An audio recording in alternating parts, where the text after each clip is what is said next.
بسم اللہ الرحمن الرحیم۔ السلام علیکم ورحمۃ اللہ وبرکاتہ۔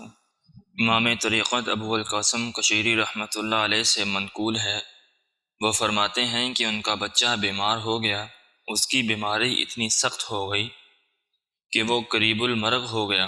وہ بیان کرتے ہیں کہ میں نے رسول اللہ صلی اللہ علیہ وسلم کو خواب میں دیکھا اور آپ صلی اللہ علیہ وسلم نے فرمایا، تم آیات شفا سے کیوں دور رہتے ہو؟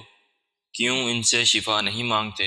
میں بیدار ہو گیا اور اس پر غور کرنے لگا تو میں نے ان آیات شفا کو قرآن مجید میں 6 جگہ پایا۔ وہ یہ ہیں: وَيَشْفِي صُدُورَ قَوْمٍ مُؤْمِنِينَ، اور اللہ تعالیٰ شفا دیتا ہے مومنین کے سینے کو۔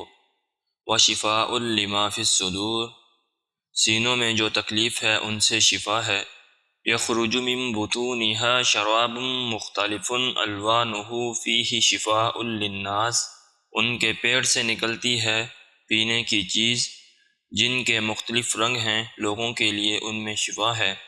وَنُنَزِّلُ مِنَ الْقُرْآنِ مَا هُوَ شِفَاءٌ وَرَحْمَةٌ لِلْمُؤْمِنِينَ، اور قرآن میں ہم ایسی چیز نازل کرتے ہیں جو مومنین کے لیے شفا اور رحمت ہے۔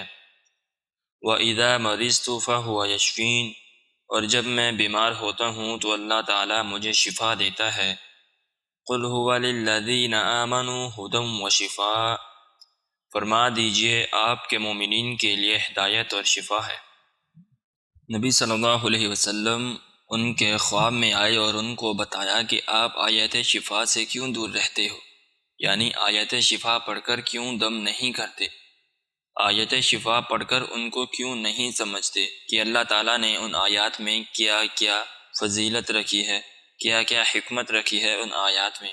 تو جب بھی آپ کا کوئی رشتہ دار یا کوئی بھی بیمار ہو تو ان آیات میں سے کوئی بھی آیات لے لیں، یہ 6 آیات ہیں، ان میں سے ایک آیات لیں، اپنے مریض کو پانی کر دم کر کے پلا دیں، یا ویسے لکھ کر کسی پانی کی بوتل میں ڈال لیں اور پھر بعد میں وہ مریض اس سے پانی پیتا جائے، انشاءاللہ بہت جلد آپ کا مریض صحت یاب ہو جائے گا۔